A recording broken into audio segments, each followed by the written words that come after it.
y para seguir avanzando, porque hoy a nuestros jóvenes le pasan cosas como esta que yo hoy quiero compartir con vosotros, que magistralmente nos contó el otro día en Gelbes una mujer mayúscula de tan solo 21 años y de nombre Ana Matilla Romero, que me ha autorizado y me ha dado permiso para compartir con vosotros este relato que ella escribía.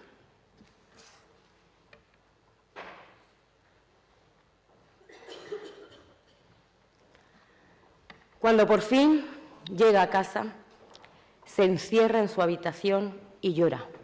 No entiende cómo a estas alturas sigue sin hacer las cosas bien. Ya apenas le quedan amigas y mucho menos amigos.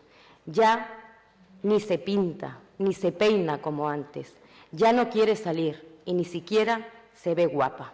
Siente que su novio merece a alguien mucho mejor que ella y agradece en silencio que él aún la soporte. Vuelve a sonar el móvil y recuerda de repente que se le ha olvidado decirle que ya ha llegado a casa. Sabe que se va a volver a enfadar y ya no puede más. Le va a explotar la cabeza. Siente que va a vomitar todo su interior. Se estira de los pelos y, sentada en el suelo, mientras llora y grita, le pide al cielo que, por favor, acabe con su sufrimiento, porque ella no puede. Decía Ana: tengo 21 años y, por desgracia, ya puedo decir que sé de lo que hablo aquí. Sé que es sentirse de esa manera y lo peor de todo es que no soy la única.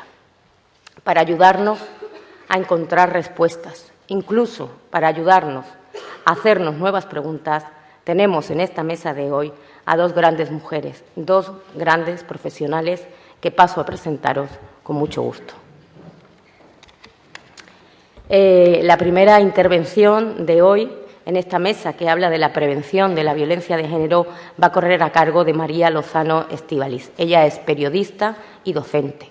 Es licenciada en Periodismo por la Universidad Politécnica de Valencia, doctora en Ciencias de la Comunicación por la Universidad Autónoma de Barcelona, profesora del Departamento de Comunicación e Información Periodística en la Universidad CEU Cardenal Herrera desde 1995 hasta 2011.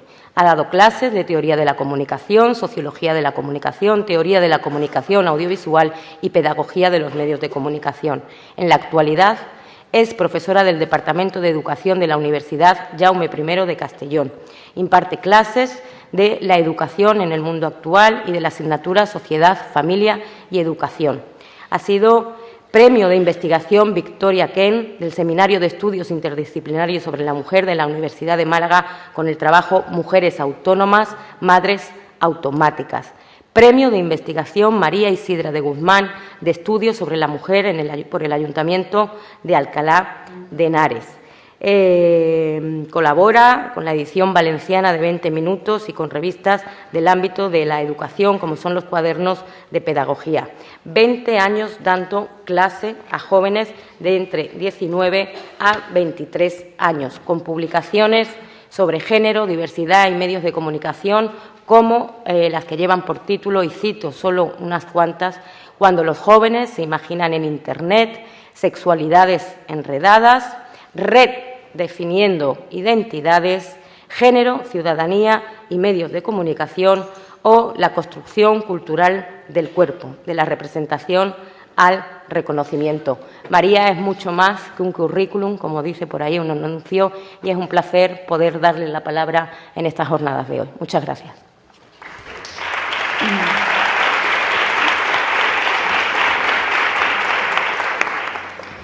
Bueno, muchas gracias, Silvia. Dejad que agradezca primero a la Dirección General de la Violencia de Género y Atención a las Víctimas, tanto a su anterior directora, la propia Silvia Oñate, como a la actual, Encarnación Aguilar, el que hayan primero creído en, después creado y después organizado también este tipo de encuentros, que yo creo que son tan necesarios y son toda una prueba de que queda mucho por hacer y se están haciendo muchas cosas y muchas cosas bien.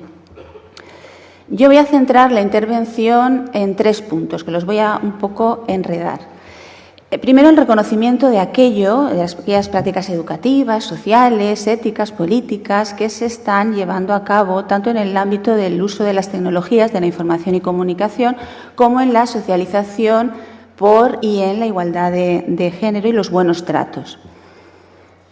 Después una reflexión, porque para eso estamos, para reflexionar y compartir un poco las dudas que a todas nos surgen, una reflexión sobre lo que no vemos, sobre lo que no alcanzamos a notar, a evidenciar, algo que se nos escapa en torno a estas cuestiones. Y después una propuesta de acción colectiva, una invitación en ese enredo de saberes, de reflexiones, a hacer colectivamente. Tenemos que actuar y tenemos que actuar con urgencia y con un imperativo absolutamente reconocido. Para empezar, utilizo esta frase de una feminista italiana, escritora, filósofa, Luisa Muraro, que ella dice: si no hemos aprendido a reconocer, respetar y custodiar aquello de bueno que ya existe, que ya se nos ofrece, nada será verdaderamente conseguido.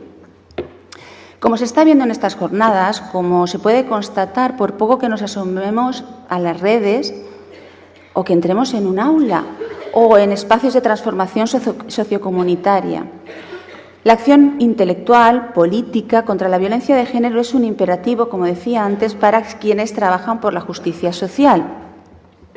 Yo no quiero perder de vista todo lo que se ha conseguido. Es que son muchos años ya los que llevamos de debate, de acción feminista, de prácticas educativas inclusivas, de prácticas liberadoras, tanto en escuelas, en institutos, en universidades, de propuestas de actuación en los espacios de representación cultural, como pueden ser industrias culturales de diverso tipo, incluidos los medios de comunicación, de investigaciones transdisciplinares sobre relaciones afectivas, de una verdadera educación en materia de comunicación que posibilita una mediación tecnológica que es realmente relacional y saludable. Todo esto merece ser visualizado, por lo menos nombrado, en este tipo de foros, para no caer en esa especie de desánimo o en esa especie de melancolía, ¿no?, en las que a veces entramos, ni tampoco en esa trampa que también hay gente, hay diferentes opciones, ¿no?, que nos echan, ¿no?, esas trampas, utilizando datos demoledores, como los últimos informes en torno a la violencia en adolescentes, para denostar, ¿no?, lo andado en materia contra la violencia. Yo no quiero caer en esa trampa, ¿vale? Yo estoy tan perpleja como todo el mundo. ¿Cómo es posible que los asesinatos machistas continúen o aumenten a veces, ¿no? Que la percepción del amor, de la sexualidad de los jóvenes y de las chicas, ¿no?, educados en igualdad, siga siendo tan androcéntrica y que el ciberacoso en las relaciones, como también hemos visto, se naturalice, ¿no?, en algunas ocasiones. Sin duda debemos incluir en nuestra agenda un espacio y un tiempo para revisar críticamente nuestras intervenciones, para parar y decir algo está pasando, porque de hecho pasa. Algo se escapa y permanece velado. Y desde luego estudios como los que se han hecho públicos nos interpelan muy directamente. Ahora bien, me parece muy peligroso caer en la pendiente deslizante de todo lo hecho está mal, ¿no? ¿Cuántas veces hemos oído estos días? ¿Qué hemos hecho mal? Probablemente podríamos desplazar la pregunta a qué nos queda por hacer y qué de lo hecho podemos rescatar y qué cosas deberíamos implementar y con qué fuerzas contamos realmente para hacerlo. Pero oye, es que nunca antes se había dado la confluencia de tantas miradas, tantas voces preocupadas y ocupadas por erradicar el terror ejercido sobre los cuerpos y las vidas de las mujeres. Nunca, como hasta ahora, se habían evidenciado la urgencia de conectar estas acciones con procesos complejos de cambio cultural, económico, político, social. Y no lo olvidemos, nunca, como hasta ahora, hay tantas posibilidades para que niños, niñas, reconstruyan sus identidades de acuerdo con relaciones igualitarias, no jerárquicas, diversas, múltiples, heterogéneas, basadas en la cooperación, el intercambio de opiniones, la solidaridad, el apoyo y el respeto mutuo. Vamos a atender a esas prácticas de relación creativas. son enriquecedoras desde el punto de vista personal y social. Vamos a atender a quienes manifiestan en sus cuerpos, en sus palabras, en sus acciones, en sus representaciones en Internet, tanto la rebeldía como el empoderamiento como seres que se reconocen diversos pero iguales. Si todo esto es bueno y existe y se nos da en la observación cotidiana, sepamos que hoy es posible por todo lo que se ha ido fraguando en torno a tantos y tantos años. Si no lo hacemos, como dice Muraro, nada habremos conseguido verdaderamente. Bien, dicho esto, sí que hay una cosa que yo quería introducir en la reflexión, para quizá después encontremos un tiempo para discutirlo, si os parece. Hace años, el filósofo Haythorne Forster hablaba de la necesidad de reflexionar sobre el modo en el que conocemos. Era la forma de entender cómo comprendemos el mundo y de advertir de las limitaciones de aquello que sabemos. Él utilizaba una metáfora del punto ciego que creo que es muy sugerente para pensar cómo sabemos lo que sabemos en torno al uso de las TIC y la violencia de género. Él recordaba que en el ojo humano hay una zona en la retina en la que no hay células sensibles a la luz. Es el llamado punto ciego y se traduce en que siempre delante de nosotros hay una parte del espacio que no vemos. En realidad nosotros no somos conscientes de esa ceguera porque la información visual de un ojo suple el punto ciego del otro ojo. Espero que no me preguntéis de esto porque no sé muy bien por qué. Tampoco lo percibimos de manera natural, ¿no? Con un solo ojo, este ejercicio que se hace y que además es muy interesante y a los chavales les encanta, ¿no? Esto de taparse el ojo izquierdo, mirar con el ojo derecho la cruz, acercarse y alejarse de la pantalla y ves que el punto desaparece, ¿no? En realidad, a veces no desaparece y no nos damos cuenta porque resulta que la falta de información visual, el cerebro la recrea virtualmente, o sea, que nos engaña. Nuestro cerebro nos engaña. Y en realidad no vemos que no vemos. A mí la publicación de los últimos estudios me ha recordado mucho esta imagen, no sé. Parece que hay algo que se escapa a nuestra percepción. Aparentemente tenemos un campo visual sobre la cuestión de la violencia de género muy perfilado y analizamos la realidad sin solución de continuidad, es decir, sin ningún tipo de interrupciones. Desde esa perspectiva, nuestros esquemas mentales, culturales, ideológicos, sociales, pueden explicar los resultados paradójicos de estas investigaciones o también del índice del maltrato, ¿no? La muerte de las mujeres. De hecho, es lo que hacemos, lo que intentamos hacer cuando nos preguntan ¿qué hemos hecho mal? ¿Qué es lo que no hemos hecho? ¿Cómo es posible tanta muerte? ¿No? Intentamos darle un sentido y nuestro cerebro completa aquella parte que nos resulta velada. Pero es que cuando irrumpe lo real, de esta forma, sea esos estudios, sea la muerte dolorosa, no siempre de las mujeres, creo que nada repara el vacío visual y deberíamos reconocer, al menos reconocer, vivir con eso, reconocer que hay algún que otro punto ciego, ¿no? Ay.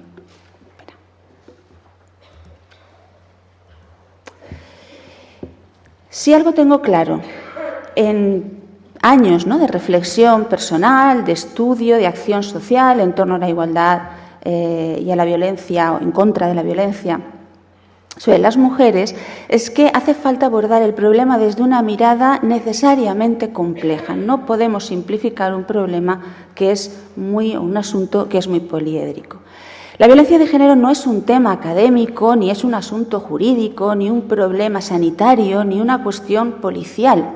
Es más que la suma de todas estas dimensiones. Implica una violencia estructural marcada por desigualdades económicas, sociales, que a su vez está atravesada por una violencia simbólica que determina una distribución desigual de signos culturales. Es lo que vemos en la publicidad y es lo que estamos padeciendo continuamente en las representaciones culturales.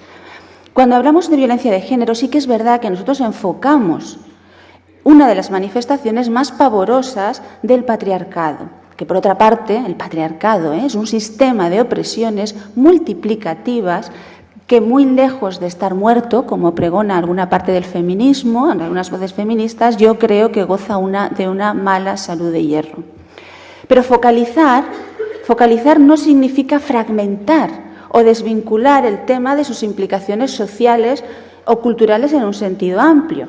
Por ejemplo, yo creo que no podemos perder de vista que la violencia contra la mujer no solo tiene esos parámetros patriarcales, androcentrismo, heteronormatividad, la heterosexualidad como medida de todas las cosas en las relaciones afectivas, el publiocentrismo, lo público como referente que atraviesa esas condiciones, sino también toda una ideología que tiene que ver con el actual sistema capitalista y dentro de una sociedad que llamamos posmoderna. Según esto, los sujetos se enfrentan a una continua cosificación y fragmentación, no solo de su cuerpo, sino de sus experiencias amorosas, relacionales, afectivas. Están en un continuo intercambio de imágenes, de fragmentos de su propio deseo. En realidad, el deseo de los individuos es un objeto de marketing. En realidad no se desarrolla el deseo, no es un sujeto deseante el que se perfila desde estos parámetros, ¿no? Sino que es un objeto de consumo que circula por la red, ¿no? Hay una demanda, un taponar la demanda real de los sujetos y una sobreabundancia de estímulos emocionales.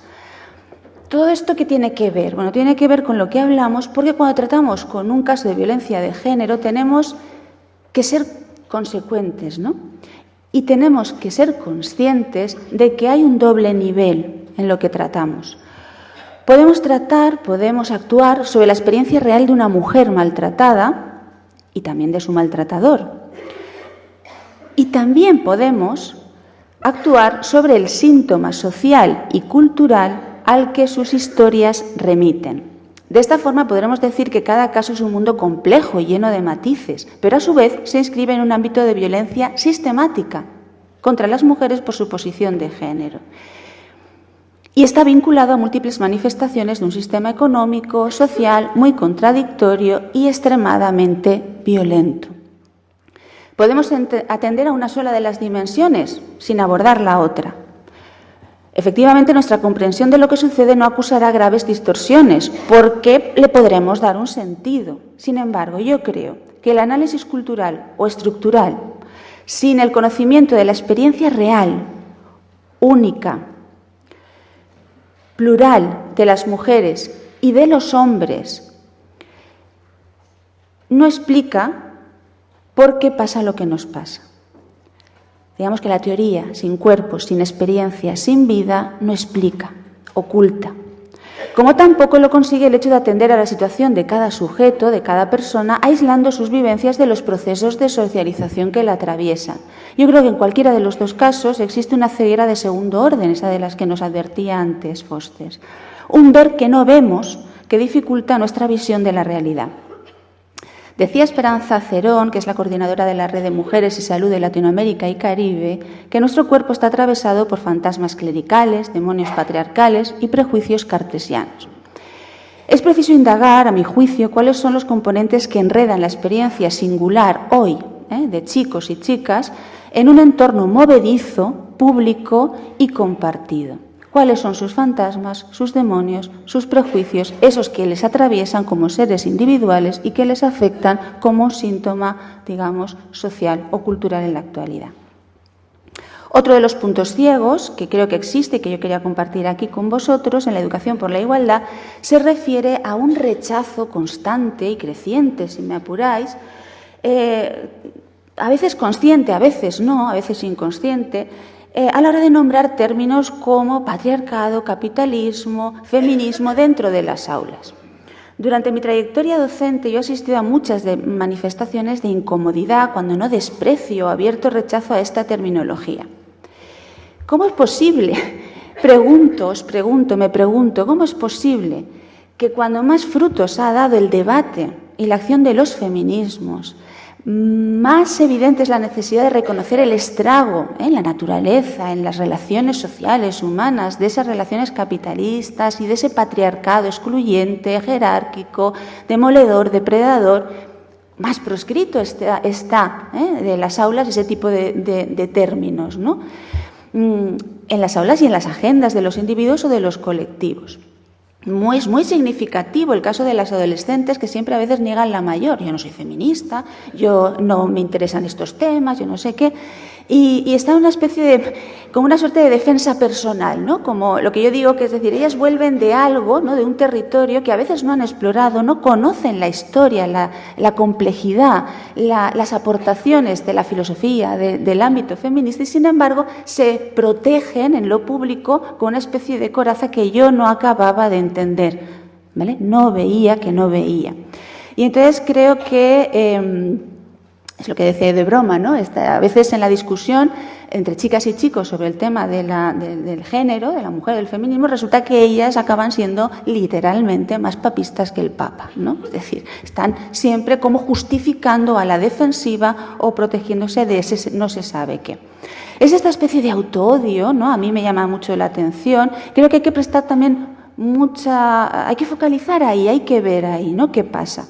Para poder entender la posición de nuestros jóvenes en torno a estas cuestiones de género. Yo, para trabajar estas cuestiones, digo que es importante no abordarlas a veces de frente si se produce un rechazo, sino desplazar el género para llegar a él.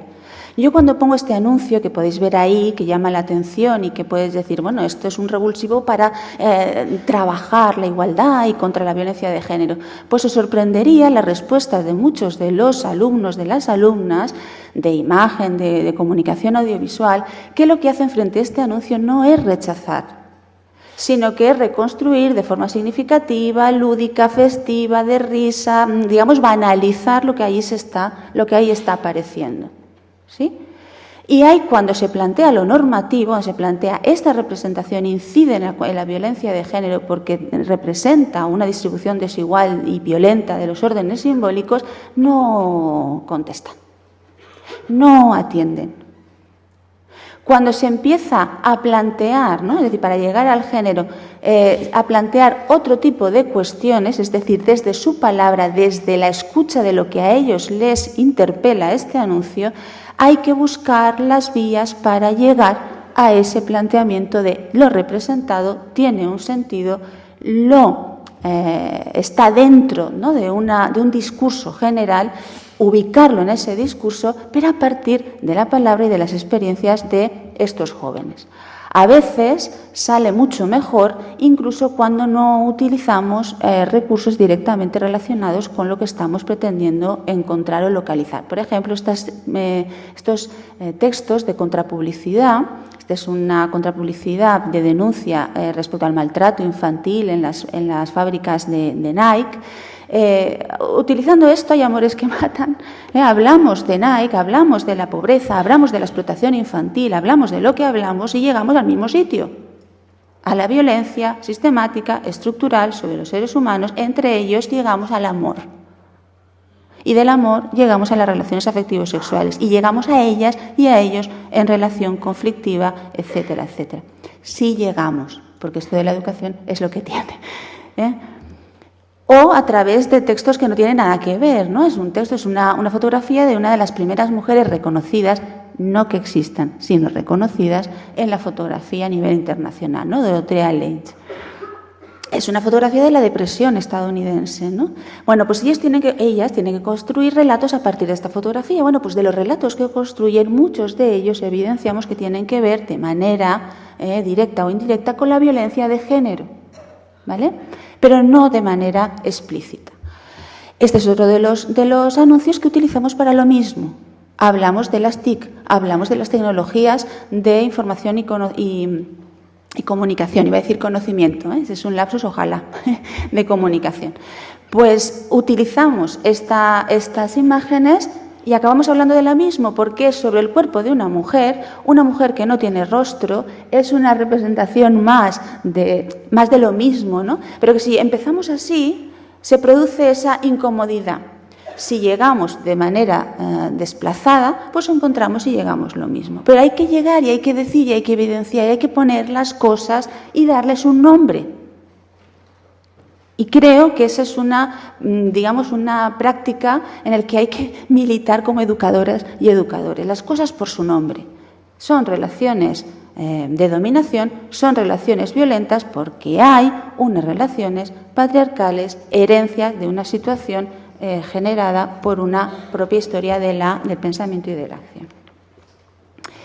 Bien, por eso a mí la publicación de los últimos informes sobre la violencia en adolescentes y el factor multiplicador de las TIC provoca una doble alerta, la propia de la realidad sociológica que muestra y la que tiene que ver con la ceguera de segundo orden que nos interpela como educadores y educadoras. Provoca una necesidad de búsqueda, de saber de los sujetos encuestados, de las respuestas de las adolescentes. Decía Daniel Pennac que estadísticamente todo se explica, pero personalmente todo se complica. Yo no sé la de veces que me he acordado de estas palabras cuando cotejo conclusiones de estudios cuantitativos y cualitativos a gran escala, ya sean de educación o comunicación, y lo cotejo con la observación directa, ¿no? Con mis alumnos, mis alumnas, mis compañeros, mis compañeras, yo misma. Por eso, sin dudar del rigor, para nada, de los estudios y de la validez empírica de las conclusiones, a mí me surgen muchas preguntas, tantas como informantes tiene esta investigación. Yo me quedo con la duda de si a las palabras de los jóvenes, de las jóvenes, les acompaña su gestualidad, si las emociones guiaban sus respuestas, si había silencio o si su discurso respondía a esquemas dominantes de apreciación sobre la violencia de género. Me gustaría saber cómo organizan sus espacios y tiempos comunicativos, si lo que rechazan como violencia a través de las TIC lo reconocen en otros lugares de interacción social. Me encantaría, en definitiva, escucharles para ver cómo entrelazan su vivencia corporal y sexual con la violencia que les atraviesa, aunque no la reconozcan. Una de las aportaciones más significativas del análisis de género es abordar las identidades individuales y sociales como construcciones que son dinámicas, que son conflictivas y paradojas.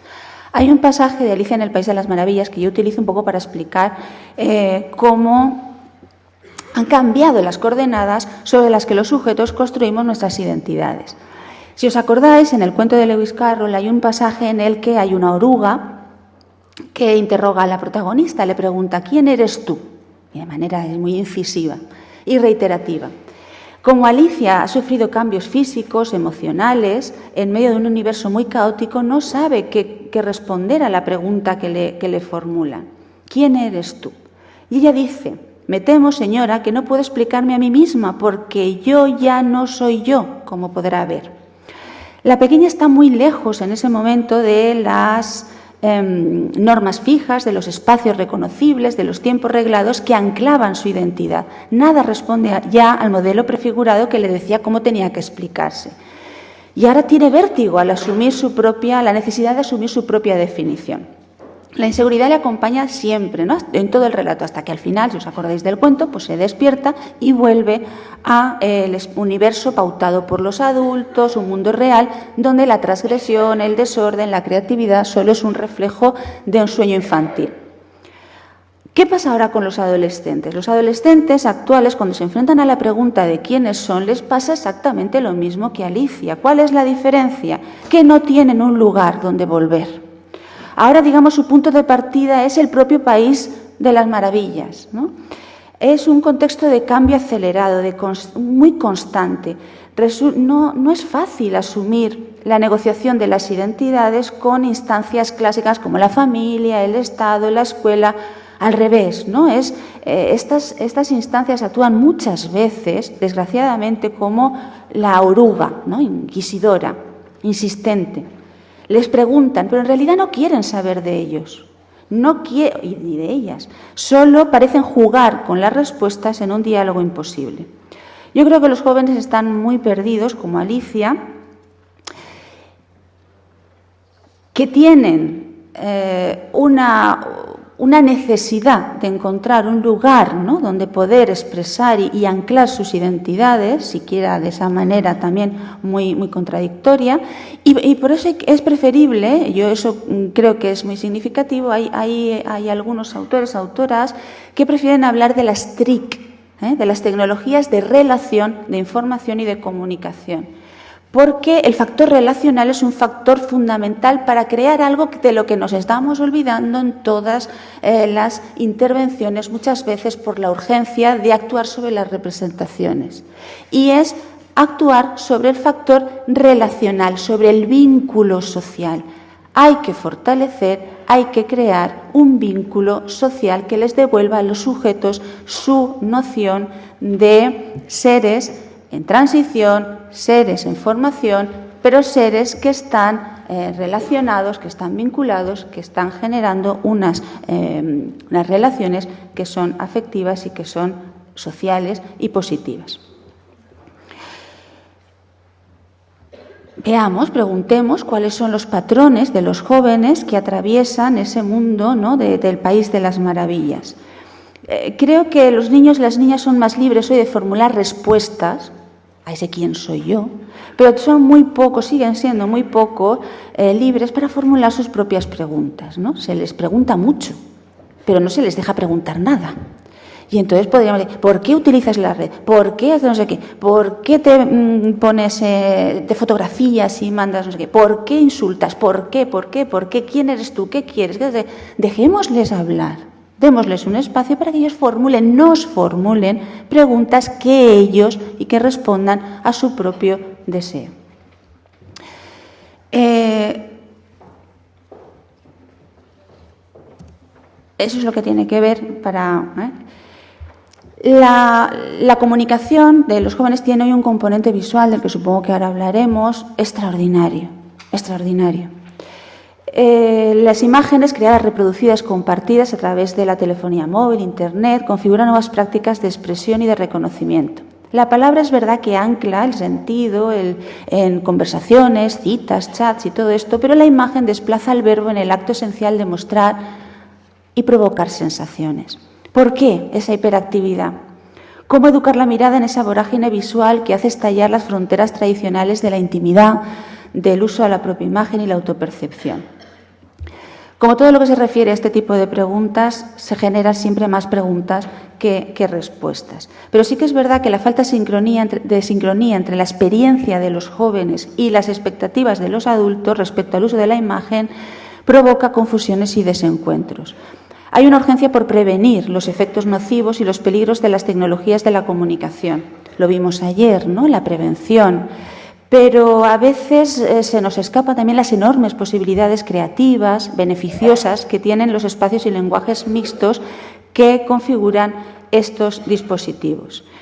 Es mucho más fácil, y eso lo digo, y lo digo por mi experiencia docente, por mi experiencia como ciudadana, como mi experiencia como madre, es mucho más fácil protegerles que escucharles.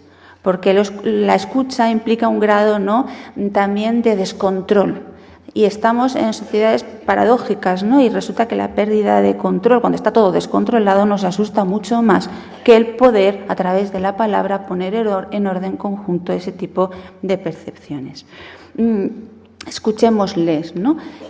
Ayer me salió una cosa muy interesante. Hablábamos también de la norma, ¿no?, de la necesidad de regular, de controlar, de vigilar, de castigar conductas relacionadas con el maltrato, ¿no?, y el tema de las redes.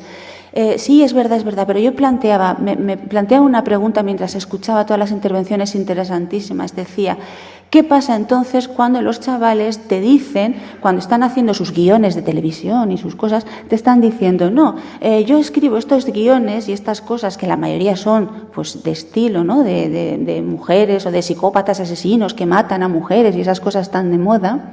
Dice, yo esto lo escribo y realmente pienso que esto no es llevar al acto esto simplemente es una fantasía. Y tú les preguntas, pero bueno, entonces ¿tú crees que el protagonista tuyo, esta persona que mata a estas mujeres y tal, si tú piensas, ¿cuál es el límite, ¿no?, para esta persona? Y dice, hombre, que le pillen. Y le preguntas, bueno, ¿y si no le pillan la policía, si no hay castigo, si no hay una norma, no sé qué? Que dice, bueno, pues entonces evidentemente ellos dicen, ¿no?, barra libre, harían cualquier cosa. Y dice alguno de ellos, yo también lo haría. Si yo no supiera que existe esa norma, que no me van a pillar, yo pues si tengo que matar a alguien, mataría. Y lo dicen con una frialdad pasmosa.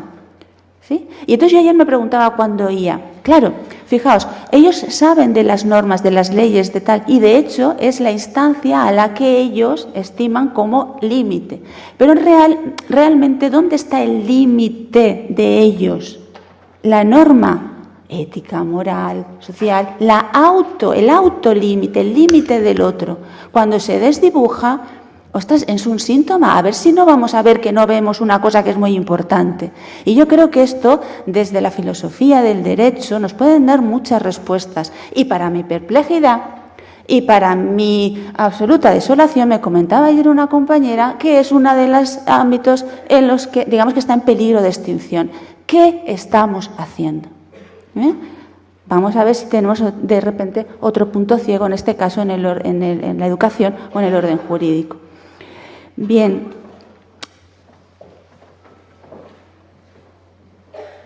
Hay que respetar los derechos comunicativos, marcar los límites de la palabra. Cuando socializamos en buenos tratos, desde la diferencia que afloran en cuerpos, en experiencias, no es extraño que existan manifestaciones contradictorias y paradójicas. Pero es que eso no pasa nada. Es decir, Philippe Mérieux dice, es un pedagogo francés, que dice, lo normal en la educación es que la cosa no funcione, que los individuos a veces se resistan, claro, es normal, o que haya discursos, ¿no?, muy contradictorios en la norma que tú estás intentando. No pasa nada si te dicen, si transgreden desde la palabra ese tipo de cosas. Lo importante es que tengan espacios de escucha en las escuelas donde crear ese vínculo social o en otros ámbitos, educación formal o no formal, que les permita contrastar sus expresiones variopintas acerca del amor, la violencia de género, las relaciones igualitarias de forma fluida, que hablen, que pregunten, que se apropien de sus significados.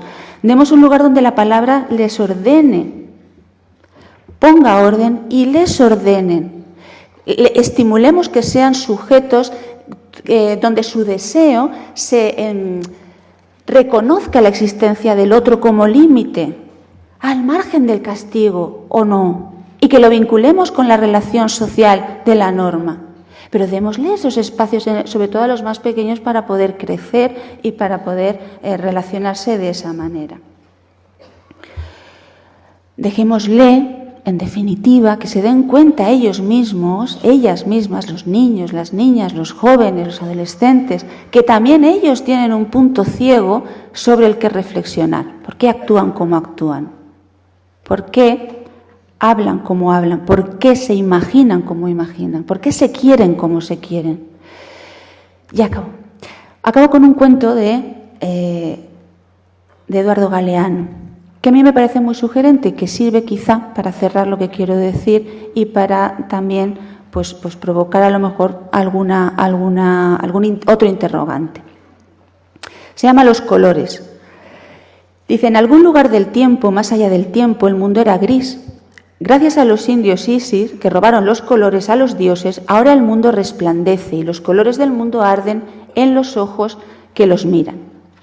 Ticio Escobar acompañó a un equipo de la televisión española que vino a Chaco para filmar escenas de la vida cotidiana de los Isis. Una niña indígena perseguía al director del equipo, silenciosa sombra pegada a su cuerpo, y lo miraba fijo a la cara de muy cerca, como queriendo meterse en sus raros ojos azules. El director recurrió a los buenos oficios de Ticio, que conocía a la niña, y la muy curiosa le preguntó: «Yo quiero saber de qué color mira usted las cosas». «Del mismo que tú», sonrió el director. Y la niña le dijo: «¿Y cómo sabe usted de qué color veo yo las cosas?». Muchas gracias.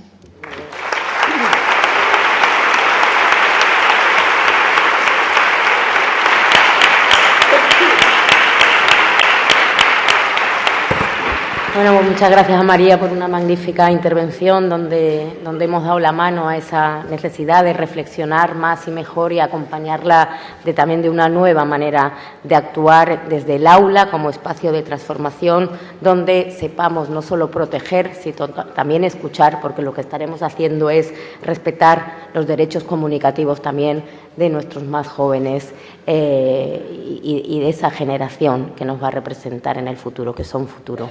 También sabe mucho de jóvenes nuestra siguiente ponente, que es Yanire Estebanes. Ella es psicóloga y ciberactivista, pero muchas más cosas. Está especializada en violencia contra las mujeres y sobre todo en el ámbito de la prevención. Tiene experiencia en la intervención directa con mujeres y jóvenes, en la realización de estudios e investigaciones con perspectiva de género y realiza actividades de formación y sensibilización para entidades, colectivos sociales, profesionales, familias y jóvenes. Es creadora del blog Mi novio me controla lo normal, espacio de referencia en Internet para la prevención de la violencia de género, y es una de nuestras grandes mujeres jóvenes ciberactivistas en las redes sociales.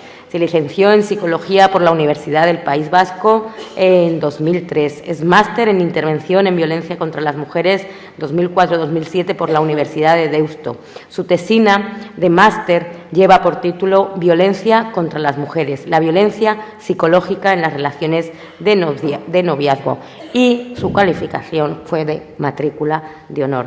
Tenemos otra ponente en esta mesa, matrícula de honor, investigadora también en estudios como desigualdad y sexismo en las redes sociales, violencia bella, el cuerpo adolescente como territorio de control, y es también creadora de materiales educativos y guías didácticas que llevan por título, algunas de ellas, como Conectamos Bien, que ha sido diseñada para el área de igualdad del Ayuntamiento de Vigo. También ha realizado la unidad didáctica para centros escolares de Euskadi, ha realizado textos y el guión de un cómic Nos enredamos, y que ha sido realizada para la Dirección de Atención a las Víctimas de Violencia de Género del Gobierno vasco, y también ha creado una guía para chicas que lleva por título Yo ligo, yo decido.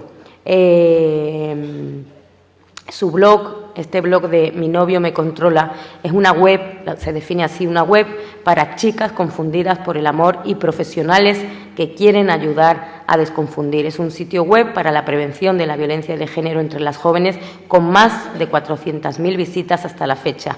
Ha sido reconocido y referenciado por diversos medios y entidades locales y estatales, desarrollando de forma voluntaria la creación y realización de contenidos de reflexión, así como la dinamización de estos contenidos a través de las redes sociales. Ella también es formadora TIC, y entre sus artículos y publicaciones encontramos títulos también tan sugerentes y de tanto impacto como Te quiero, solo para mí, Relaciones adolescentes de control, Desconecta del maltrato, guía para jóvenes, y un sinfín de actuaciones más, que yo creo que es ella la que nos lo tiene que contar, y es un placer también darte la palabra, Yanire. Gracias.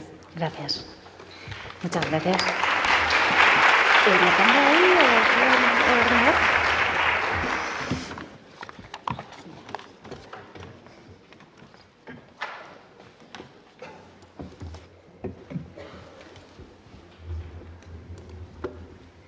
Gracias. Bueno, muchas gracias. Cambiar el sitio para poner la técnica y todas esas cosas, ¿no? Muchas gracias por la presentación y sobre todo por la invitación, porque para mí también es una oportunidad poder estar aquí, y yo siempre lo digo, siempre que me invitan a algún congreso o alguna conferencia, ¿no?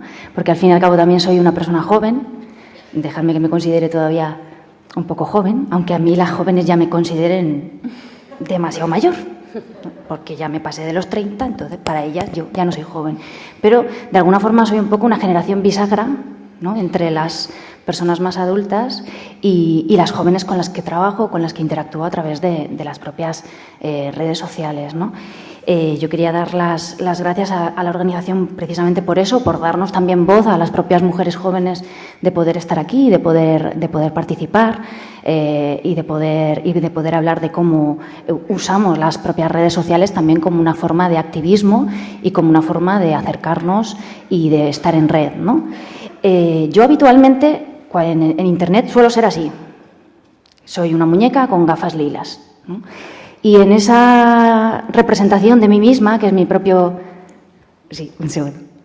Mi propio perfil en las redes sociales, es desde donde también intento interpretar el mundo y donde también intento entender, sobre todo, las vivencias que tienen las propias jóvenes y los propios jóvenes, ¿no?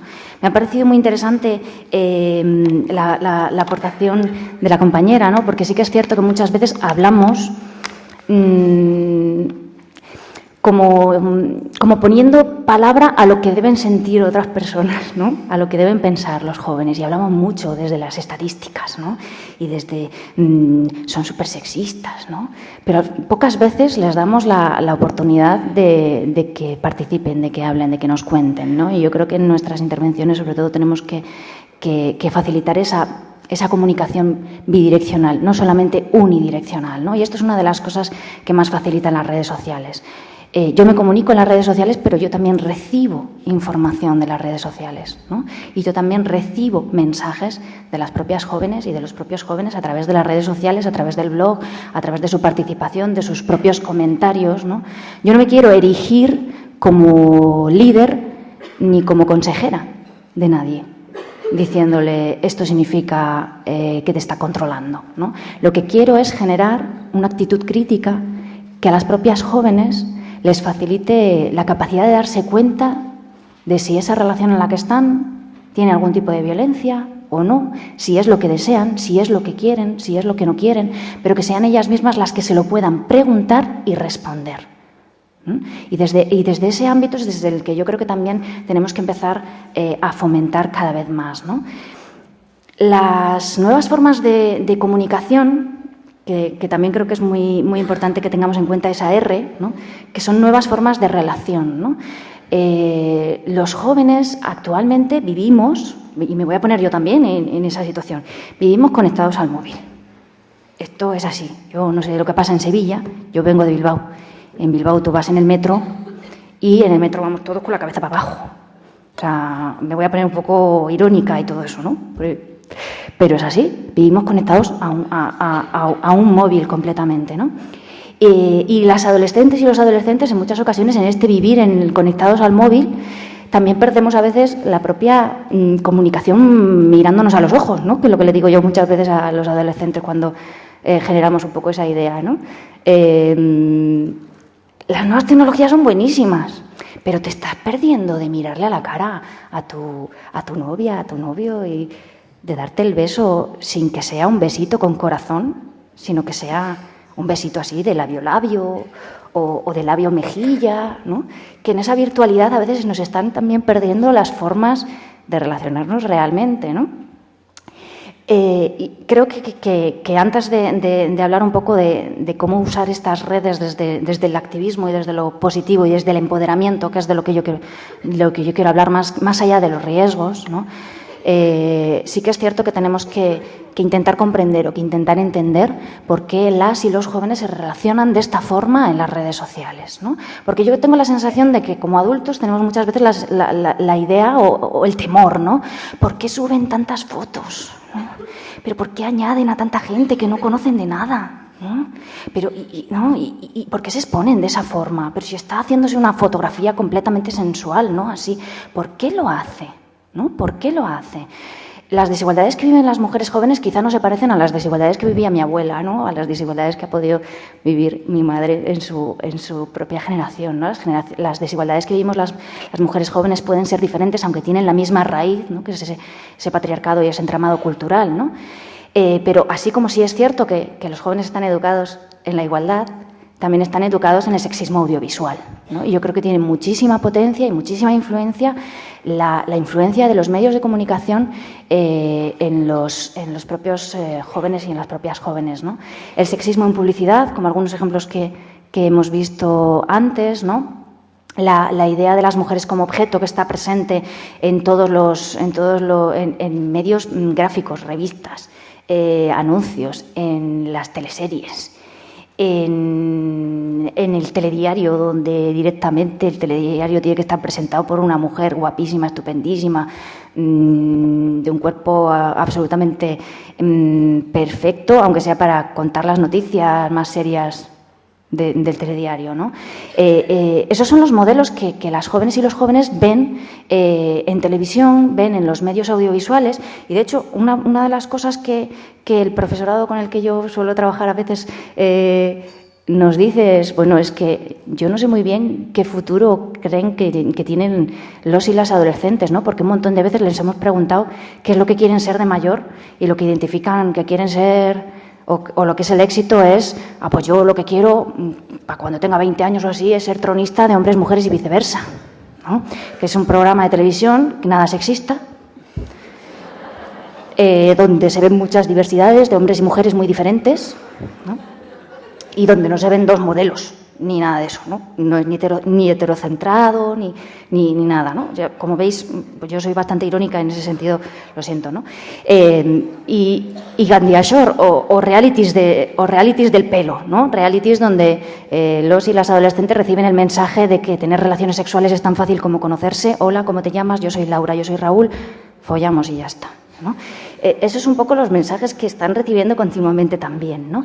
Y ahí es donde también ellas y ellos se colocan en la posición de exponerme en las redes sociales como un cuerpo, ¿no? como una persona centrada fundamentalmente en el aspecto físico, porque están recibiendo un bombardeo continuo de mensajes audiovisuales que les dicen que lo que más importa es su cuerpo, cómo estén, que sean sexys, sobre todo si son chicas, el cuerpo objeto, de alguna forma, el cuerpo sexy, y si son chicos, la fortaleza, ¿no? Que es lo que los dos elementos que se reproducen ahí, ¿no?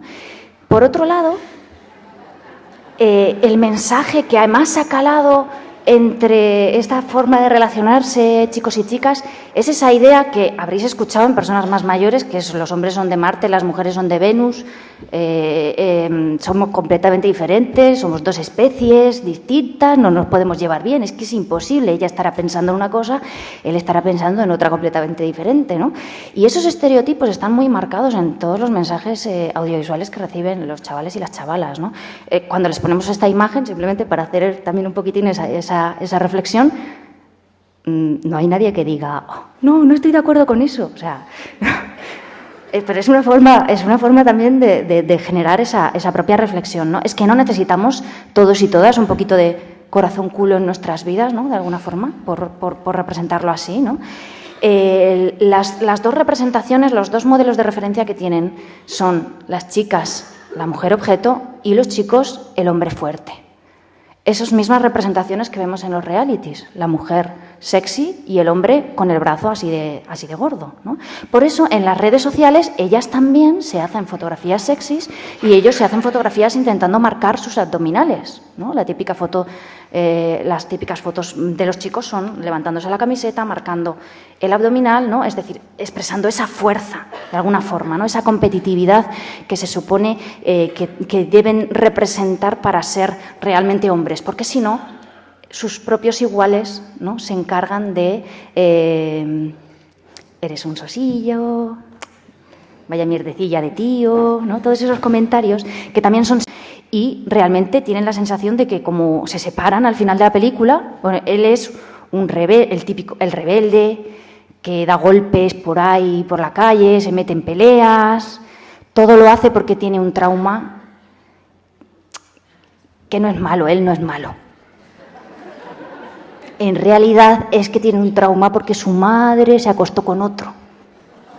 Entonces él pues explota y da golpes y es un rebelde, pero es culpa de su madre, ¿vale? Veamos también hay un poco el trasfondo que hay, ¿no? Pero sí es cierto que la idea de alguna forma que está muy presente en todas las películas es no importa lo malo que sea, no importa lo rebelde que sea, no importa lo difícil que sea esta relación, no importa lo conflictiva que sea esta relación, no importa lo que te haga daño, si tú le amas, cambiará. ¿no? En estas películas que desde Gris, que es una película más de mi época, ¿no? también están presentes, ¿no? El malo del instituto, pero yo cambio, le quiero y conseguiré que cambie, ¿no? O esa historia de Crepúsculo, que yo también la he trabajado mucho en el blog, ¿no? Que es esa película en la que él es un vampiro. Es un vampiro un poco extraño porque es un vampiro vegetariano. Que es verdad que es mejor que nos encontremos los vegetarianos que los carnívoros, pero él se pasa la película diciéndole a ella: soy un peligro para ti, no puedo aguantarme las ganas de degüellarte el cuello y o sea, en cuanto huelo tu sangre, mi impulso es... ¿no? Y la única respuesta que nos da la protagonista de esta película es: sé que no me vas a hacer daño. ¿No? ¿Qué les estamos enseñando a las chicas jóvenes? ¿No? ¿Qué estamos reproduciendo para decirles que no importa lo peligroso que parezca el vampiro? ¿No? O sea, la respuesta lógica y normal y la que deberíamos de fomentar es: si te encuentras con un vampiro que te dice que te va a hacer daño, sal corriendo ahora mismo. Y sin embargo, culturalmente decimos: encuéntrate con un vampiro, pero no importa, porque si tú haces esfuerzos, si tú le quieres lo suficiente, si tú te esfuerzas, si tú cambias, si tú haces malabarismos, de alguna forma conseguirás aplacar su ira, conseguirás aplacar su violencia, conseguirás aplacar su agresividad, ¿no? Y estos mensajes audiovisuales realmente son bastante curiosos, ¿no? Y son bastante trágicos también en ese sentido.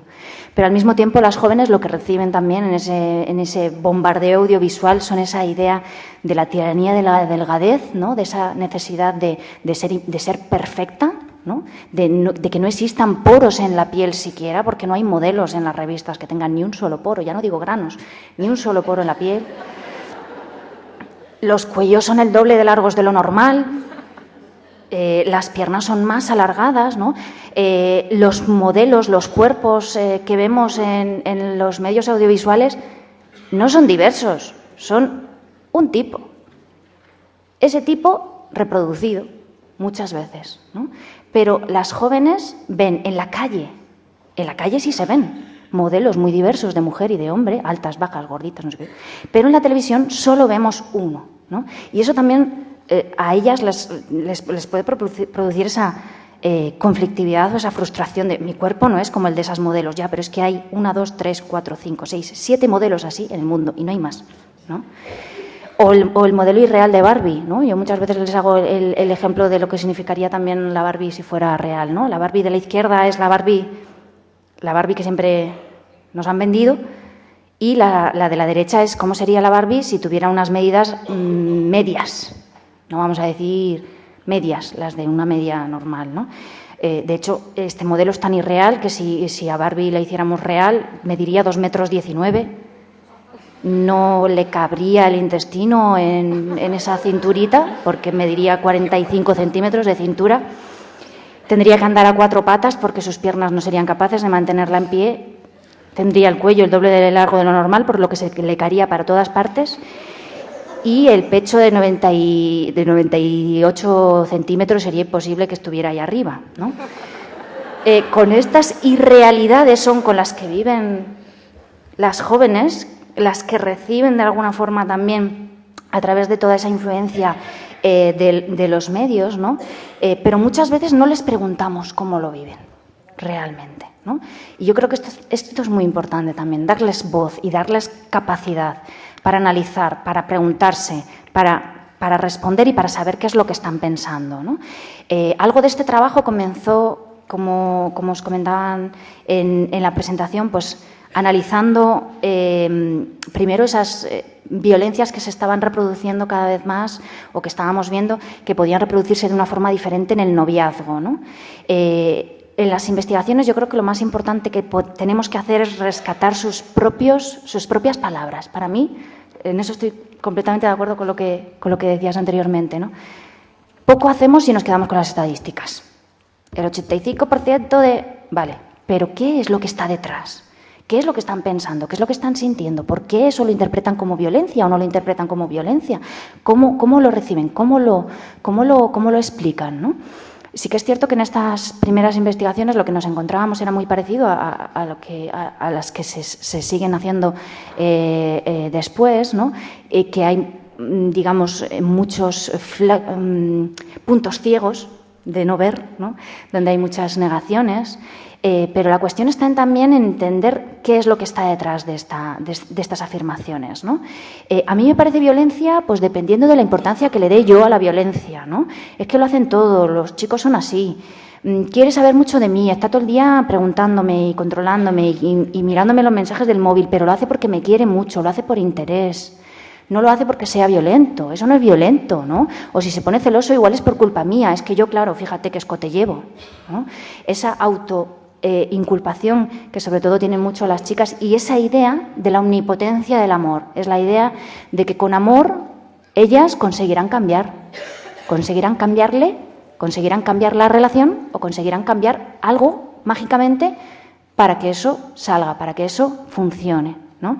La idea les preguntábamos muchas veces, yo esto es lo que creo que tiene juguillo, ¿no? Preguntarles precisamente qué es lo que piensan o qué es lo que están sintiendo, ¿no? ¿Tú volverías con tu pareja cuando te ha hecho no sé, ponte en el daño más terrible que te puedas imaginar, ¿no? Pero tú volverías con él, ¿no? Y ellas, por poner una estadística, 95%, decían siempre depende, ¿no? ¿De qué depende? Pues depende de si le quiero. No depende de si él cambia. No depende de si la situación cambia. No depende de si me piden perdón. Depende de si yo le quiero. Porque si le quiero, caeré. Porque si estoy enamorada, no puedo evitar quererle. Porque me he enamorado. Y ese es uno de los elementos que se nos olvida muchas veces que está detrás de la violencia de género, de la aceptación, de la tolerancia de la violencia de género, que es el amor. Y que es un elemento en el que apenas se han cambiado los mensajes que se transmiten. El amor es como una pelea, es una idea que está muy presente. Estas son imágenes que yo he traído directamente de las propias redes sociales, ¿no? Que me dan la impresión de que también nos dan la idea de qué es lo que se está pensando, de qué es lo que se está cociendo ahí, ¿no? Bueno, aparte de esas imágenes que vamos a ver, también creo que la violencia que están viviendo especialmente las jóvenes, especialmente también a través de las redes sociales, pero en ese contacto de las relaciones afectivo-sexuales, también tiene un carácter muy sexual, ¿no? Y también cuando nos hablan de las jóvenes, yo tengo mucho la sensación de que las personas adultas tenemos la idea esa de la liberación sexual, de que las jóvenes hacen lo que les da la gana, de que... no sé cómo decirlo sin ser demasiado burda, de que son unas guarras, que se acuestan con quien les da la gana, que van con los mini shorts estos, enseñándolo todo, ¿no? Un concepto quizá muy culpabilizador hacia las chicas y que realmente no llegamos al fondo de si son libres sexualmente hablando. Es decir, porque ser libre sexualmente hablando no es reproducir un modelo de objeto o un modelo de enseñarse al otro, ¿no? O un modelo de hacer lo que quiera el otro, ¿no? Sino también tener capacidad para decidir yo, ¿no? Para decidir yo misma, para no tener que reproducir quizá ese estereotipo, ¿no? Lo que nos hemos encontrado cuando hablamos con las chicas es sobre todo que desde muy jovencitas, desde los 12 años están viviendo. Y esto en Internet, cuando se saca el tema, salen a tope de comentarios, ¿no? Lo que sería el acoso nocturno, el acoso callejero al que estamos habituadas, lo más normal del mundo, recibir comentarios sobre su cuerpo, o chavalas que con 12 años simplemente ya han sido perseguidas por la calle, ¿no? Tener normalizado que si sales de fiesta tienes que cogerte un taxi porque si no te va a pasar algo, ¿no? Y ese mensaje de miedo que se transmite al salir a la calle, creo que es el mismo mensaje de miedo que estamos transmitiendo en las redes sociales, que es el mensaje de cuidado por dónde sales, cuidado cómo te vistes, cuidado con lo que bebes, cuidado con quién entras en contacto cuando ligas. Con ese mensaje del miedo lo que hacemos es, de alguna forma, poner algo de responsabilidad en ellas. Porque si yo le voy diciendo a las chavalas, cuidado con cómo te vistes, es que les estoy diciendo que si no se visten de esa forma no les va a pasar nada. Si yo les digo cuidado con lo que bebes, les estoy diciendo también, si le damos la vuelta, que si no beben no van a tener ningún riesgo, ¿no? Y si enviamos ese mismo mensaje también en las redes sociales, cuidado con subir esa foto de escote, también le estamos diciendo, es que te has ganado que te estén acosando porque subiste la foto en escote. ¿Cuántas veces hemos escuchado comentarios de este tipo sobre las violaciones, las agresiones sexuales, ¿no? Ella iba vestida, ella iba provocando, y esas cosas son también las que se reproducen en las redes, ¿no? Pero sobre todo, si les preguntamos a ellas, una gran parte, en el último estudio que hicimos en el Observatorio Vasco de la Juventud, que se ha publicado justamente este año, se hizo el año pasado, pero se ha publicado este año, lo que nos hemos encontrado no era un estudio, un macroestudio, sino era un estudio intentando rescatar cómo usaban las redes sociales ellas y ellos, ¿no? Una de las cosas que más nos sorprendió es que todas las chicas que participaron en la investigación, todas las chicas decían haber recibido alguna vez alguna solicitud de amistad, digamos, con un componente sexual, ¿no? Que es el típico comentario que ellas decían, típico comentario, hola guapa, me pasas alguna foto, me enseñas tus tetas, pones la webcam, ¿no? Que eso es lo normal, porque en la red hay degenerados, ¿no? Que eso es lo normal, pero que no tiene nada que ver con que eso no tiene nada que ver con la violencia de género, ¿no? Porque nosotras no somos feministas, en esa idea que decías al principio, ¿no? Las chicas somos completamente libres, ¿no? Sí que es cierto que no tienen esa conciencia tampoco de que cuando están subiendo fotografías, yo creo que también es importante intentar entenderlo, ¿no? O intentar entenderlas. Cuando están subiendo fotografías, ellas se sienten valoradas, igual que valoramos al resto de mujeres por su cuerpo, ¿no? Ellas también se sienten valoradas en las redes sociales con los me gusta que reciben. Yo subo una fotografía donde me veo monísima y recibo muchos me gusta. Eso refuerza muchísimo el que yo siga haciéndolo, ¿no? De alguna forma, quien conozca un poco la parte esa de reforzamiento, ¿no? Recibo votos, recibo puntos. Si no los recibo, también me siento incluso mal, ¿no? Ya se está llevando a esa necesidad de recibir de necesitar el me gusta del otro, ¿no? Con lo cual se está construyendo una feminidad muy basada en el me gusta del otro, que no es nada nuevo, que es lo de toda la vida. Lo que pasa es que ahora está ocurriendo en las redes sociales, ¿no? Pero sí que es cierto que no tienen esa conciencia de, bueno, pues las fotografías que yo subo no tienen ningún riesgo, ¿no? O sea, no tienen esa conciencia de qué es lo que puede pasar con mis fotografías dentro de 6 meses. Claro que no la tienen. Tampoco tienen la conciencia de que la solicitud de amistad sea algo a evitar, ¿no? Los adultos enviamos el mensaje, pues no añadas a nadie que no conozcas. Que eso, desde la perspectiva de una adolescente o de un adolescente, es como decir, sal de fiesta y no bebas ni una sola cerveza. Es decir, si para las adolescentes y para los adolescentes las redes sociales son los sitios donde están viviendo, donde están relacionándose, donde están conociéndose, donde están viviendo día a día, que les digamos única y exclusivamente no aceptes amigos, es un mensaje, pues digamos, que sí puede generar miedo, pero reflexión, educación. Quizá lo que tenemos que plantearnos es más, ¿son amigos? ¿No? O esa idea de qué es lo que tú consideras amigo o no amigo, ¿no? O si quieres tener 2.000 amigos en tu red social, ¿por qué no los puedes tener? Si utilizas tu red social para algo que no sea íntimo, personal, para algo que te pueda hacer daño, puede ser positivísimo. Yo tengo más de 2.000 amigos en las redes sociales y para mí es súper positivo, porque yo lo que hago con las redes sociales, ¿qué es? Mover contenidos, ¿vale? La diferencia no es no tengas amigos, sino si tienes amigos, ten conciencia de qué mensajes quieres enviar, ¿no? De qué información quieres que sepan tus 2.000 amigos, tus 3.000 amigos, el mundo entero, porque tienes el perfil abierto, ¿no? Más que en el mensaje del riesgo, ¿no? Las adolescentes y los adolescentes saben perfectamente protegerse cuando quieren protegerse, ¿no? Yo no tendría a mi padre en Facebook. No. Claro, bueno, ¿tú subirías esa foto a Internet? Pues si está mi padre y me la ve, esa no. Vale, pues eso significa que no quieres que eso lo vea todo el mundo, ¿no? Publica cosas que quieras que vea todo el mundo, incluido tu padre y tu madre, ¿no? Porque sí que es cierto que frente a ese control de la familia, ¿no? Frente a ese control de su madre, de su padre, no tienen esa protección, ¿no? O no buscan esa protección en sus iguales, porque consideran que las redes sociales son sitios donde están hablando con sus iguales, donde conocerse. Si no se conocen de nada, ya se conocerán. Sí que no buscan que se conozcan ya previamente. No hace falta tener una relación de 2 años de amistad para poder añadirse a las redes sociales. Yo te acabo de conocer, me añades y ya nos conoceremos después, ¿no? Pero sí es cierto que sí saben controlarse cuando quieren controlarse, ¿no?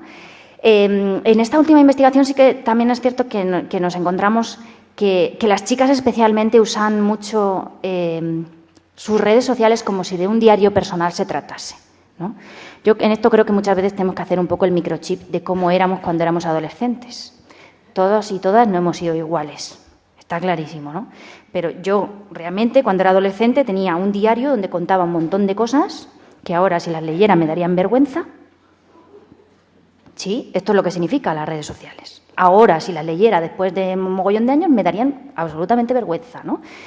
Pero lo más importante de mi diario personal era el candado y que no lo viera mi madre, ¿no? El candado y mis cosas personales, ¿no? Las adolescentes sí que es cierto que tienen esa sensación de que en las redes se cuentan las cosas al momento, al instante, lo que estoy sintiendo en este momento. Lo que estoy sintiendo en este momento es que estoy enamoradísima de ti y entonces lo cuento en las redes sociales. Y estoy que me muero y no puedo ni dormir porque estoy pensando en ti, porque te echo de menos, porque cariño, porque... Y así lo cuentan en Twitter y así lo están contando en el momento, en el instante, lo que están sintiendo.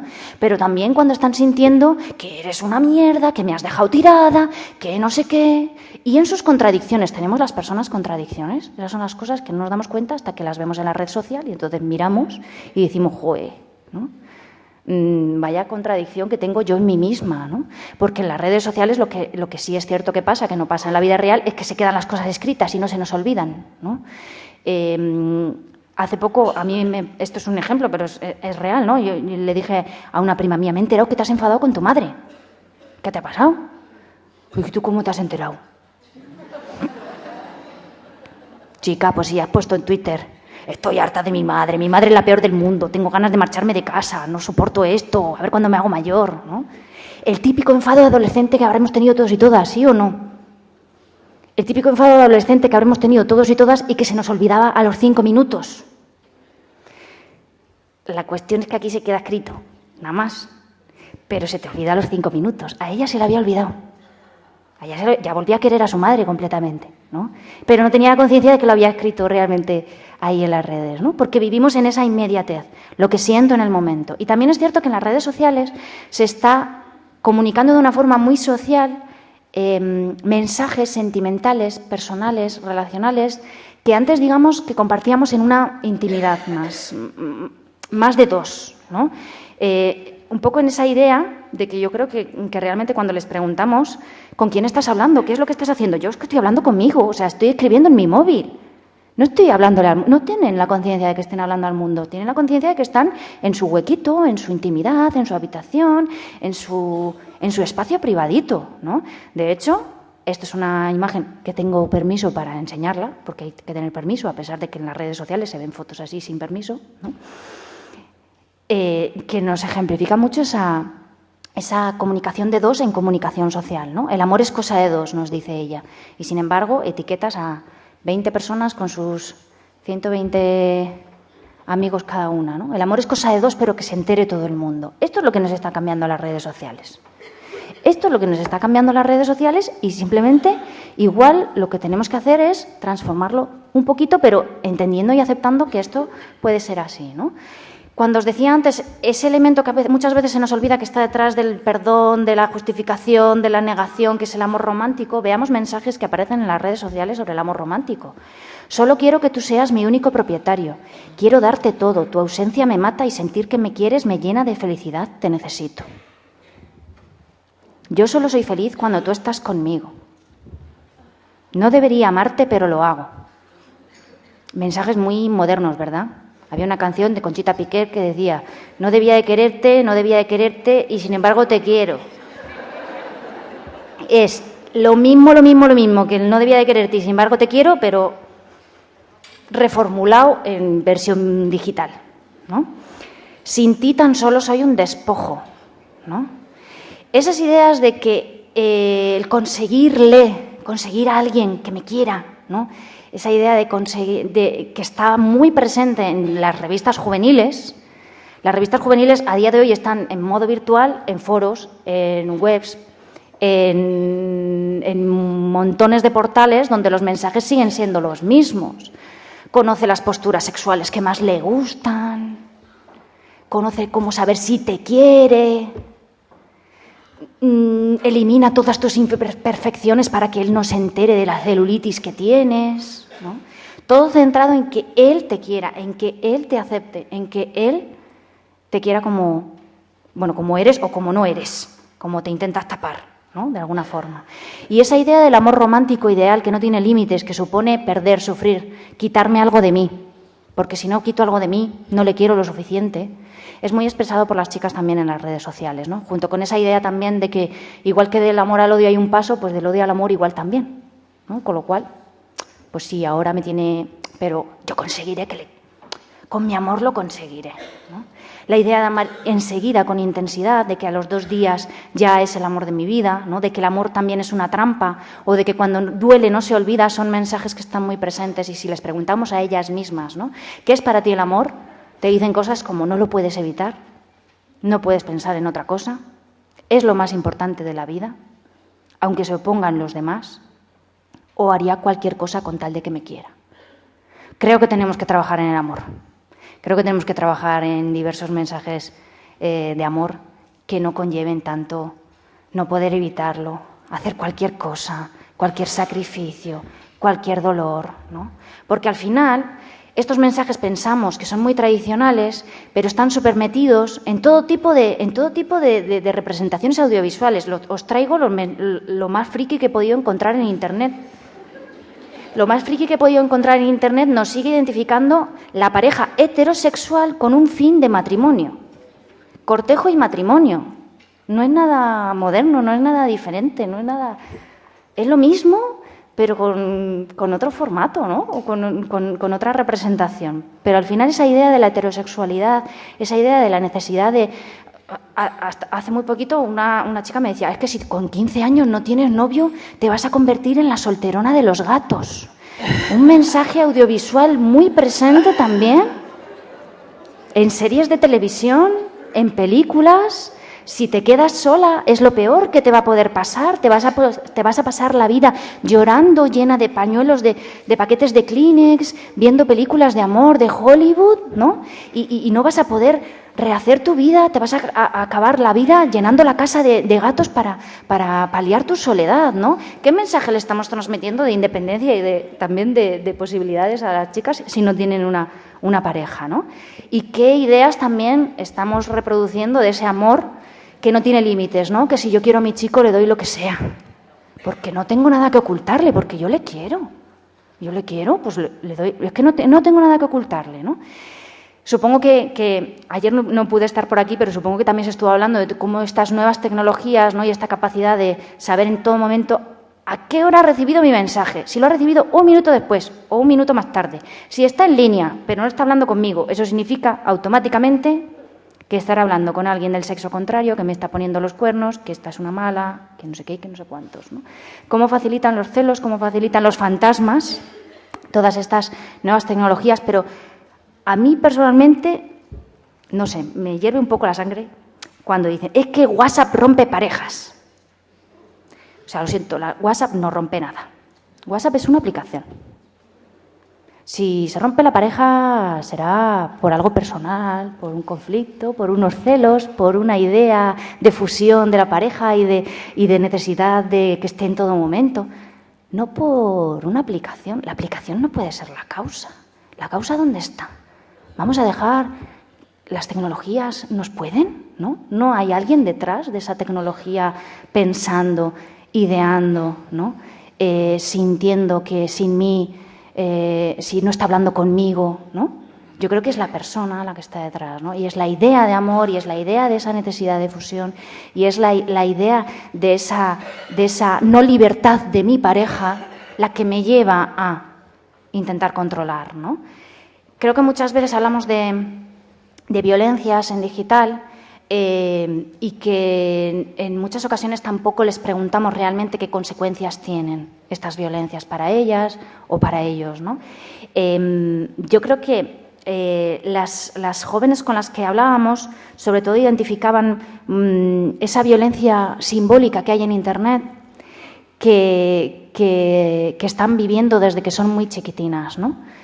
Sabéis que cuando entramos en Internet muchas veces lo que vemos son trozos de cuerpos de mujeres, ni siquiera son mujeres enteras, ¿no? Como veíamos antes en ese anuncio, ¿no? Son tetas, son culos, son trozos, son objetos, no son personas, ¿no? Y esto lo están viviendo y lo están identificando desde que son muy jóvenes, ¿no? Pero al mismo tiempo ese mensaje de tienes que ser un cuerpo, enséñame tu cuerpo en las redes sociales, porque es lo que ellas también viven, ¿no? ¿Por qué subiste estas fotografías? Pues oye, no sé por qué decirte, porque lo hacen todas, porque es lo que veo, porque creía que iba a sentirme valorada, sí. Yo no pensaba que lo que iba a recibir era precisamente la humillación, que utilizaran mis fotografías para humillarme. Yo lo hacía porque pensaba que así me iban a valorar. Y eso es lo que está ahí detrás. Y eso es lo que muchas veces tampoco intentamos entender en por qué se hace, ¿no? Sí que podemos hablar de ciberviolencias, pero yo creo que normalmente enviamos en las redes sociales también muchos mensajes desde el miedo. Desde el no subas fotos, desde el no añadas a nadie, desde el no tengas redes sociales, pues no seas libre. Las redes sociales creo que son un espacio de control porque también son un espacio de libertad. Y todos los espacios de libertad en los que una puede alzar su voz son también donde se pueden intentar tapar o callar nuestras voces. ¿Vamos a dejar que nos callen? ¿Vamos a dejar de hablar en las redes sociales? Creo que las redes sociales son una vía estupenda para prevenir, para lanzar mensajes, para desmontar ideas que desde otros medios nos vienen con una potencia enorme, ¿no? Que eso es lo que tenemos que hacer también en las propias redes, y que es importante también usar las propias redes sobre sus propios mensajes, porque tienen mucha capacidad crítica. Confiemos también en esa capacidad crítica. Son adolescentes, están construyéndose, están buscando, están en página en construcción, si nos queremos poner en un lenguaje virtual, ¿no? Están construyendo ahora. ¿Por qué no usar los propios medios que usan ellos y ellas, ¿no? ¿Por qué no usar las propias vías de comunicación donde están viviendo para analizar todos esos mensajes y para desmontarlos de alguna forma o para hacer preguntas, para dejar preguntas abiertas? A mí no me gusta dar lecciones, creo que hay que dejar preguntas abiertas y capacidad para la reflexión. Creo que se puede estar en la red desde el empoderamiento. Creo que se puede estar desde otro lado, ¿no? Esta es la página web en la que yo comencé mi activismo digo porque no es ninguna página web institucional, no es ninguna web que esté fomentada desde ningún lado. Simplemente las jóvenes y los jóvenes, porque también cada vez lo encuentran más chicos, que encuentran en la página en Internet, lo único que han hecho ha sido buscar en Google sus problemas. Así es como solucionamos a día de hoy nuestros problemas. Te duele la cabeza y buscas en Google dolor de cabeza, así al lado de la sien. Y esto es lo que hacen nuestras adolescentes y nuestros adolescentes. Mi novio me ha hecho no sé qué. Llegan a esta página. Y es una forma de acercar esos mensajes de una forma más informal, también por así decir, porque lo han buscado ellas mismas o ellos mismos, y porque lo que se encuentran es, en lugar de un foro que existen a tropecientos, y que yo abogo por la libertad de expresión, por supuesto, en Internet, ¿no? Pero como existen a tropecientos de foros donde les dice, no importa, eso es normal, tú haz lo que sea que te diga tu chico, que no sé qué, que no sé cuál, pues igual que existen esos foros, que existan otros. Si no existen los otros, no habrá más que un tipo de respuesta. Si, en cambio, nosotras mismas construimos otro tipo de respuesta, pues se lo pueden encontrar ahí. Esto es alternativo, esto es lo encuentra Google como encuentre, ¿no? Esta experiencia nació de la propia experiencia de grupos de reflexión de chicas, en los que cuando vemos que desde el primer inicio no tienen la sensación o la percepción de que están viviendo una situación de acoso, una situación de violencia, una situación de desigualdad, porque se sienten completamente iguales y porque no quieren sentirse víctimas. Esto es uno de los mensajes que menos reciben las propias jóvenes, ¿no? Yo no soy víctima de nada, o sea, a mí no me ayuda. No, yo no soy víctima, yo tengo capacidad. Y eso es cierto, nos han enviado siempre el mensaje de que si queremos, podemos. A mi generación, a mí me han dicho, tú estudia que llegarás lejos. como yo, en mi propia generación, hay un montón de chicas a las que nos han enviado el mensaje: tú estudia que llegarás lejos con lo que tú hagas, con lo que tú valgas, con lo que tú seas capaz de desarrollar, ¿no? Muchas se han encontrado con que lo que tienen son un montón de másters debajo del brazo y que no se les valora por eso, ¿no?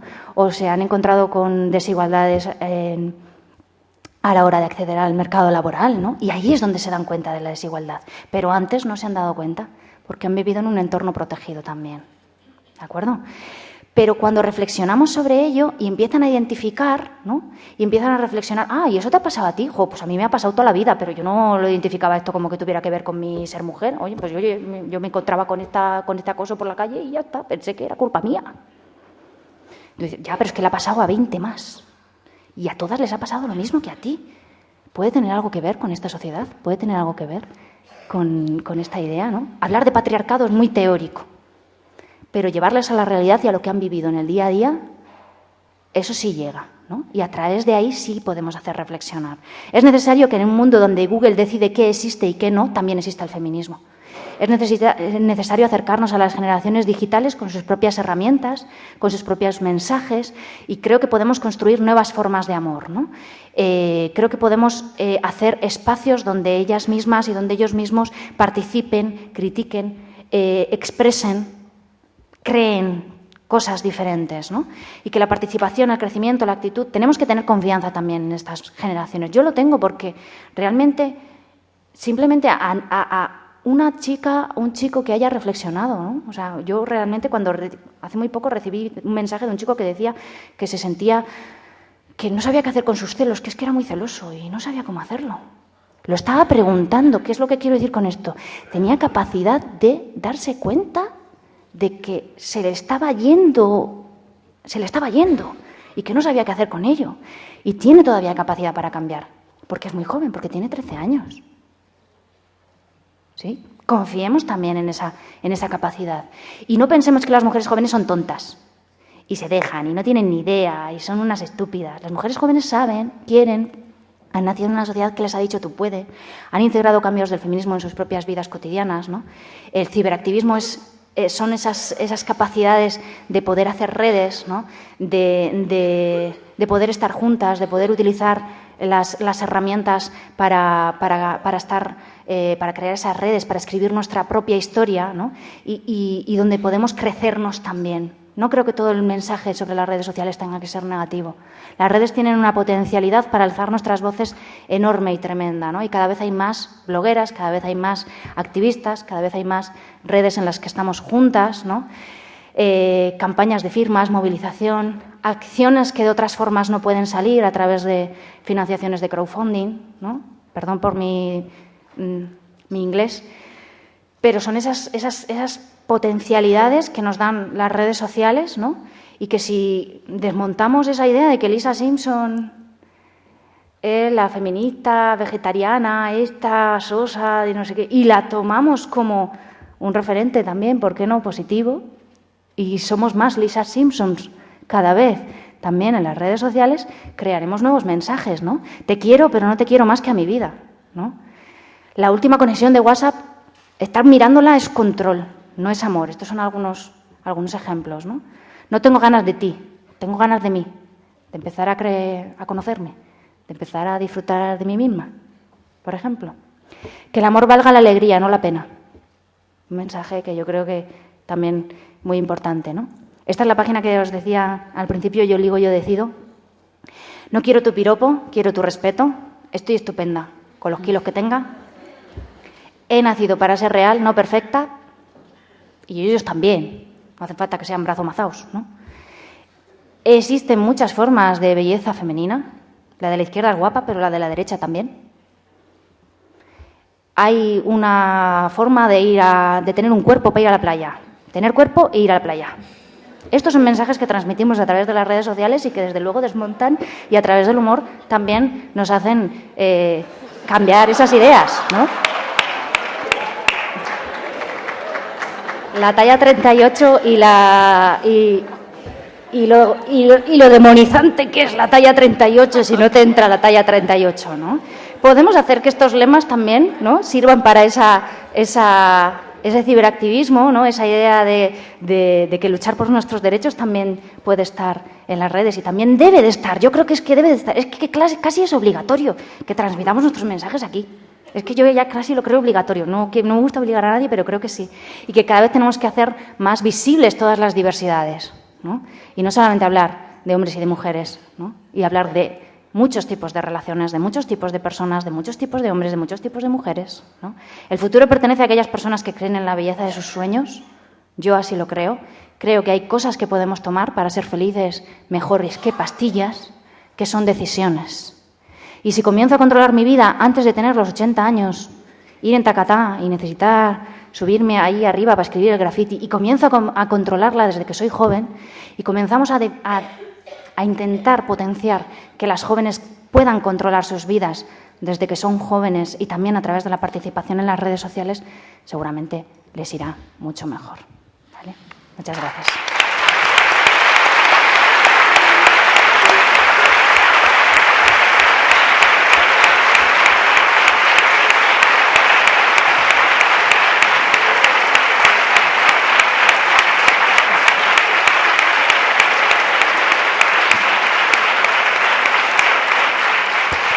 Bueno, yo creo que este magnífico aplauso simboliza y expresa lo que hemos aprendido, lo que hemos podido escuchar, lo que hemos podido entender, cómo hemos podido tener un poquito menos de esa mirada ciega y, bueno, es la hora del café, así que a disfrutarlo también. Gracias.